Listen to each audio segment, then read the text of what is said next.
আমি 1000টা আমলের কথা বলবো না, মাত্র 6টা আমলের কথা বলবো। এই 6টা আমল আপনার প্রত্যেকেই করার চেষ্টা করবেন ইনশাআল্লাহ।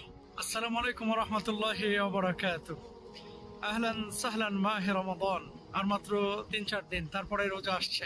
তো রোজা যেহেতু আসছে, আমলের মাস, ইবাদতের বসন্তকাল, সুবহানাল্লাহ। এই রমজান মাসে আপনারা কি করবেন কি করবেন না, অনেকে অনেক ধরনের প্ল্যান করছেন, তাই না? আমি 1000টা আমলের কথা বলবো না, মাত্র 6টা আমলের কথা বলবো। এই 6টা আমল আপনারা প্রত্যেকেই করার চেষ্টা করবেন ইনশাআল্লাহ। আল্লাহ সুবহানাহু ওয়া তাআলা পবিত্র কোরআনুল কারীমে বলছেন, কুতিবা আলাইকুমুস সিয়াম কামা কুতিবা আলাল্লাযীনা মিন ক্বাবলিকুম লাআল্লাকুম তাত্তাকুন। যাতে করে আমরা মুত্তাকি হতে পারি, এজন্য আল্লাহ আমাদেরকে রোজা দিয়েছেন।